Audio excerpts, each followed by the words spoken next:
Halo, aku Sheryl, dan dalam kesempatan ini aku akan kembali mempresentasikan mengenai salah satu topik dari mata kuliah manajemen perusahaan industri, yang mana dalam hal ini akan dibahas mengenai planning dan juga implementasinya dalam salah satu perusahaan yang juga masih sama dengan sebelumnya, itu perusahaan Apple. Nah, yang pertama dapat kita lihat dulu di sini adalah definisi dari planning atau apa sih itu planning. Nah, planning di sini atau perencanaan dapat diartikan sebagai aktivitas yang melibatkan penentuan atau definisi tujuan dari sebuah organisasi, kemudian penetapan strategi untuk mencapai tujuan, dan juga mencakup pengembangan rencana dari organisasi tersebut.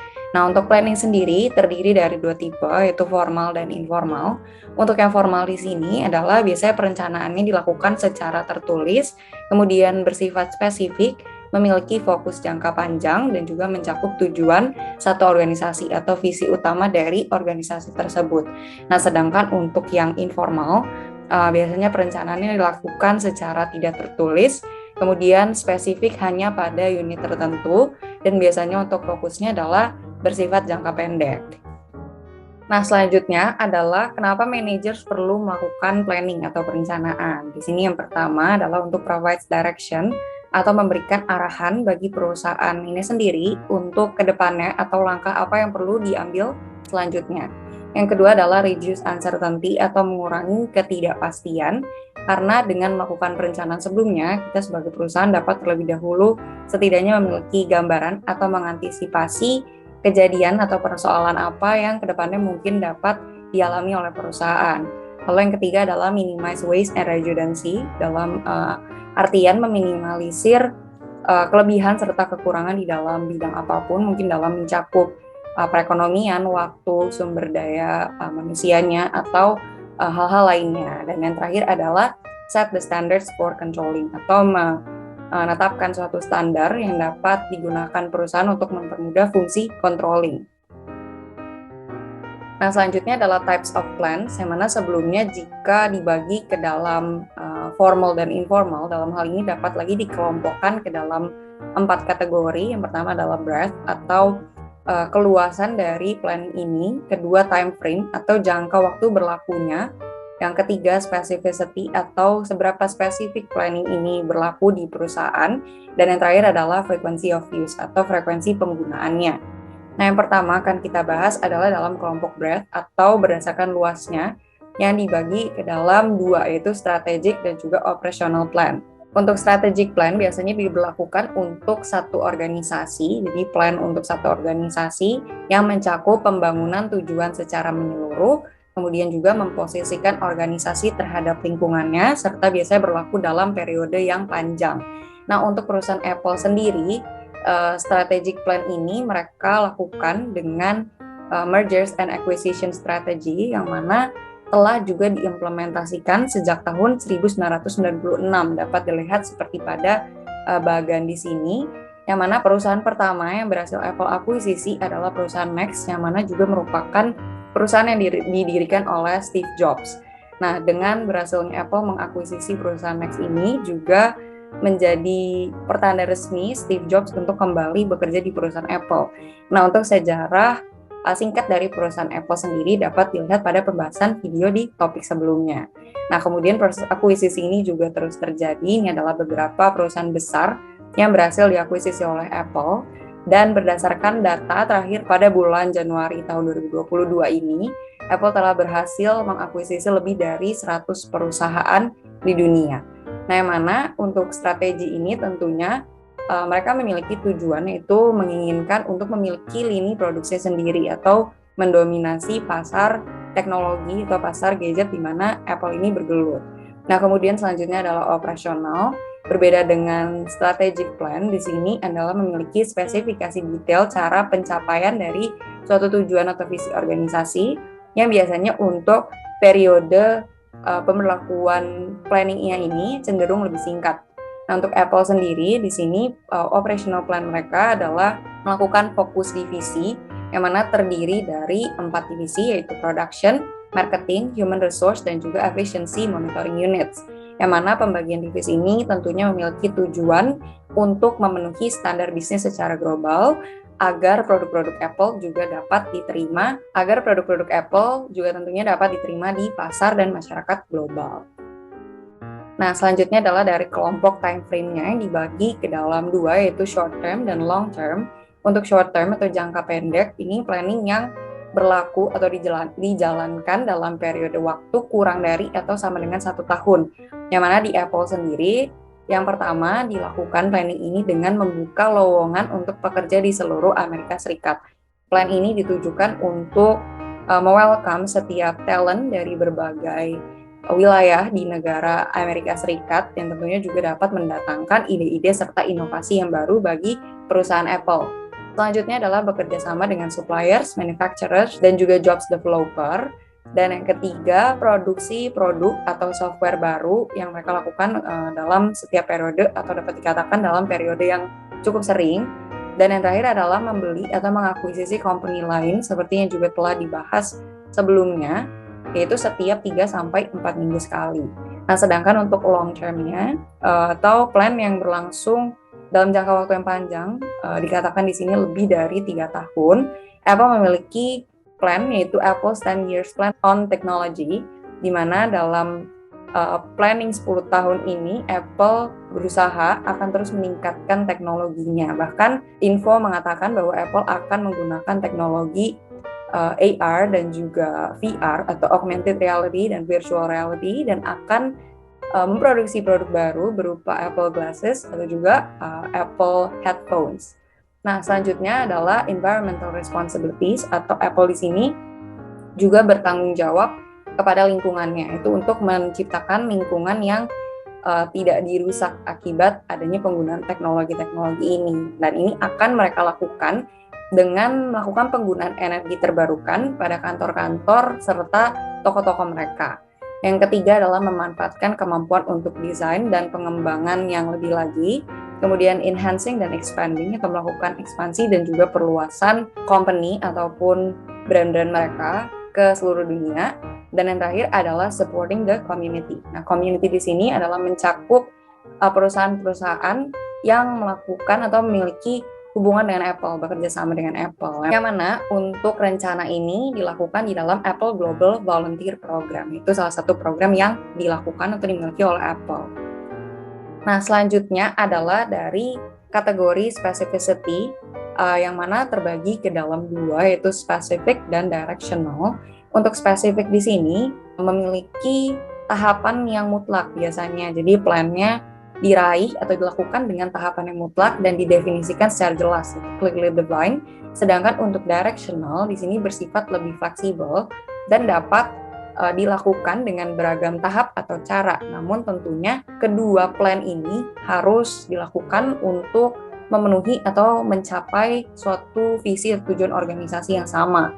Nah, untuk di Apple sendiri, specific plan di sini mereka memiliki visi untuk membawa pengalaman komputasi pribadi terbaik kepada siswa, pendidik, profesional kreatif, dan juga konsumen di seluruh dunia melalui perangkat keras, perangkat lunak, dan penawaran internet yang inovatif.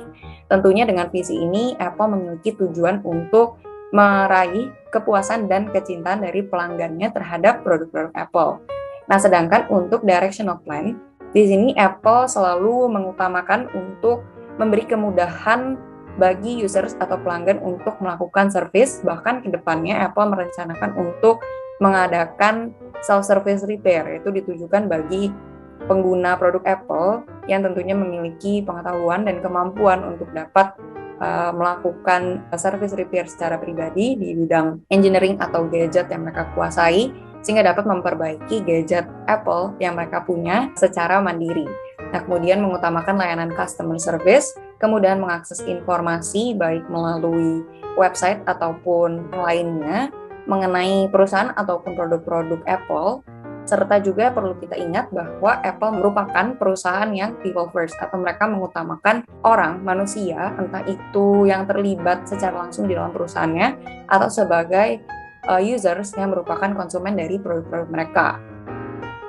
Nah, kemudian kelompok atau kategori yang terakhir adalah frequency of use yang juga terbagi ke dalam dua bagian di sini, single use dan standing. Dan untuk single use sesuai dengan namanya, di sini mencakup one time plan yang mana berlaku biasanya pada situasi-situasi yang unik.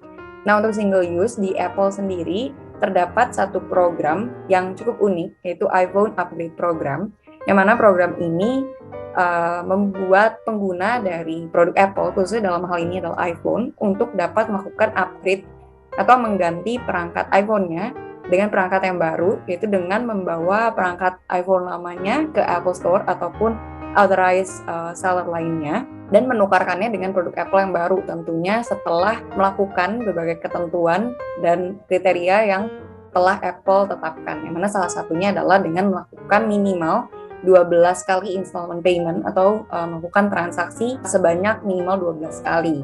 Nah, lalu untuk standing di sini adalah biasanya mencakup untuk plan atau perencanaan yang berlangsung secara terus-menerus atau untuk aktivitas yang berulang.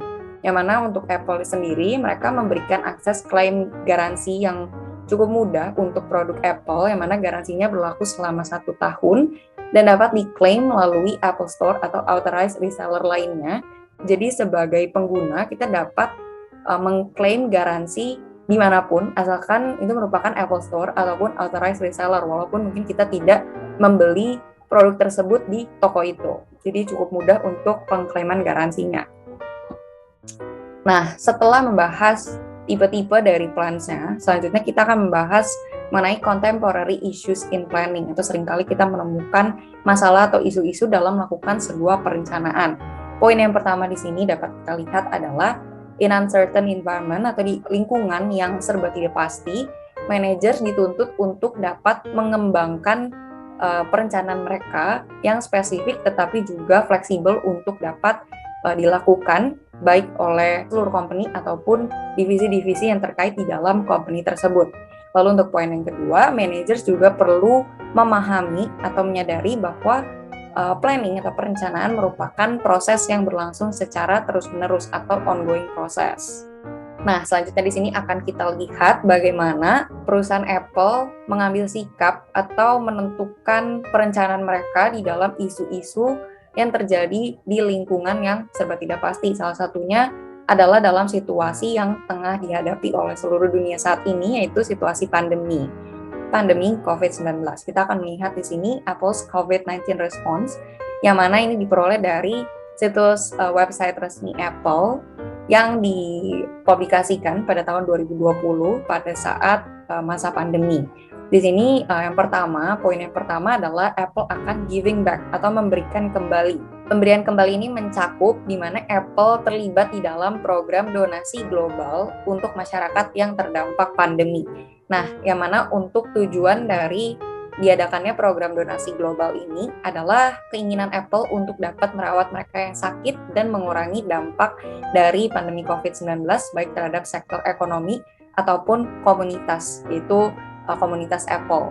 Nah, yang mana berdasarkan data yang tercatat, Apple telah berhasil mengumpulkan $15 juta dari seluruh dunia untuk melaksanakan program donasi ini. Nah, jika sebelumnya tadi merupakan ke masyarakat luas, selanjutnya di sini dapat kita lihat terhadap kantor Apple's Office dan juga toko-toko mereka. Yang mana akibat pandemi COVID-19 ini, Apple memutuskan untuk kembali membuka Apple Store di Greater China, tentunya dengan mengurangi kerumunan dan menetapkan social distancing. Nah, untuk retail stores di luar Greater China akan tutup dan akan dibuka kembali pada 27 Maret 2020. Ini merupakan update dari berita atau informasi keadaan pandemi saat itu, yang mana mereka akan tetap melayani, tetapi hanya untuk exceptional service atau mungkin permintaan-permintaan dari users atau pengguna yang dapat dikatakan urgent.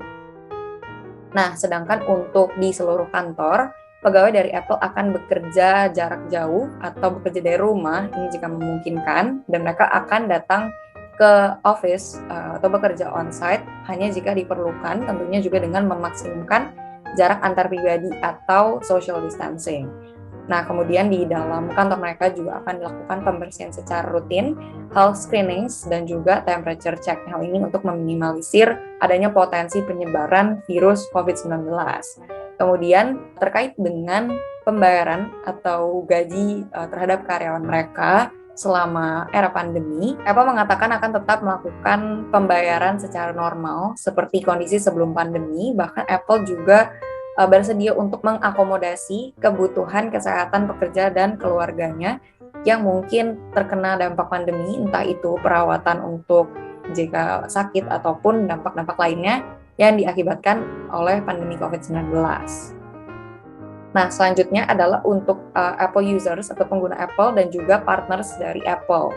Nah, untuk pengguna, kepada pengguna, Apple akan meluncurkan COVID-19 section yang dapat mengakses informasi terbaru terkait pandemi dari sumber yang tentunya telah terverifikasi oleh Apple. Jadi, users atau pengguna dapat mendapatkan kemudahan untuk mengakses informasi terupdate yang beragam, tentunya yang berkaitan dengan perkembangan pandemi COVID-19.